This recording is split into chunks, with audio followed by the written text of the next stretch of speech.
Halo semuanya, perkenalkan nama saya Nadia Gloriana. Pada kesempatan kali ini, saya akan membahas mengenai teori kepemimpinan dengan pendekatan psikodinamis. Teori psikodinamika sendiri awalnya dikemukakan oleh Sigmund Freud. Awalnya, teori ini diperuntukkan untuk meneliti mengenai kepribadian. Kemudian dikembangkan lagi oleh para ahli lainnya seperti Carl Jung pada tahun 1912, Melanie Klein 1921, Alfred Adler pada 1927, Anna Freud pada tahun 1938, dan Erik Erikson pada 1950, dan banyak juga ahli lainnya yang kemudian mengembangkan teori ini. Jadi, psychodynamic approach ini sering ditemukan dalam dunia psikologi. Ini merupakan suatu jenis pendekatan psikologi yang melihat sumber terjadinya perilaku seseorang, atau yang bisa kita bilang itu apa sih akar dari seseorang melakukan sesuatu hal.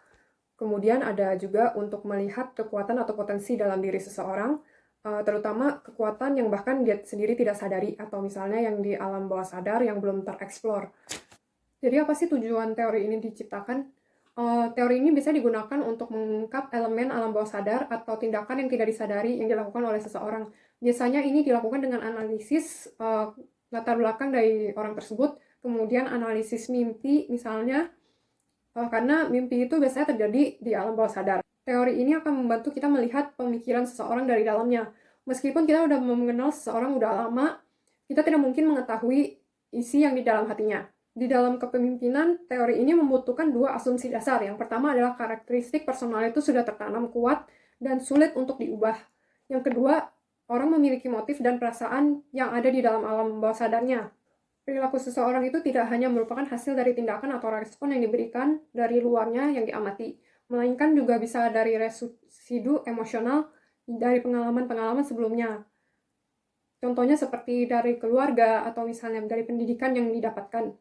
Sebagai contohnya, jika seseorang yang hidup di dalam keluarga yang otoriter, bisa saja ketika dia menjadi pemimpin, dia menjadi gaya kepemimpinannya otoriter juga mengikuti orang tuanya. Ataupun bisa juga dia menjadi pemimpin yang soft spoken, yang nurut, yang nggak bisa membuat keputusan karena keputusannya biasanya dibuat oleh orang tuanya. Lalu bagaimana dengan orang-orang yang belum merupakan seorang pemimpin atau bukan merupakan seorang ahli psikologi? Apakah kita bisa mengimplementasikan psychodynamic approach ini dalam kehidupan kita sehari-hari? Tentu saja bisa. Setiap orang pasti memiliki bakat terpendamnya atau misalnya kemampuan yang belum diketahui, belum disadari. Lalu bagaimana caranya kita bisa menyadari kemampuan atau potensi yang dimiliki itu?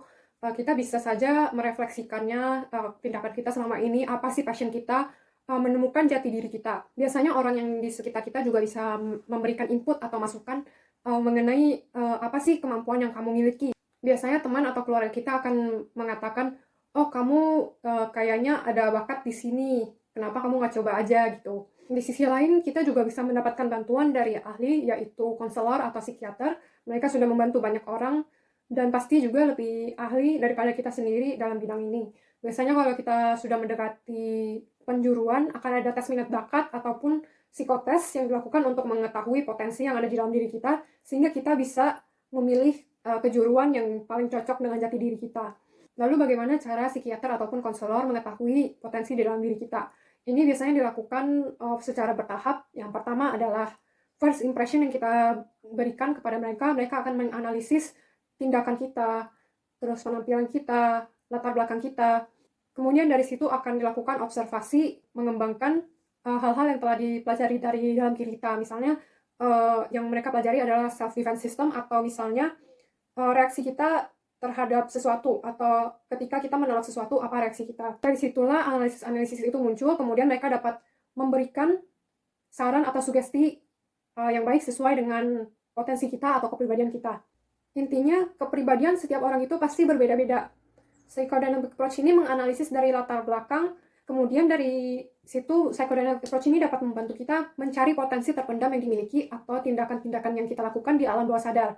Psychodynamic approach ini dapat diterapkan oleh diri kita sendiri dan dapat membantu kita memahami jati diri kita, tapi ada baiknya juga kita dapat mencari bantuan dari para ahli seperti konselor atau psikiater yang sudah terbiasa untuk menangani masalah seperti ini. Nah, dalam kepemimpinan sendiri, seorang pemimpin dapat menggunakan psychodynamic approach ini, misalnya dalam memahami anak buahnya, sehingga dia dapat menyesuaikan program-program pelatihan yang dapat diberikan kepada setiap anak buahnya, maupun bagaimana cara dia menggabungkan para anak buah itu dalam kelompok-kelompok yang dapat menciptakan sinergi sehingga mereka akan menghasilkan output yang lebih tinggi dan membuat organisasi menjadi lebih kuat dan lebih maju.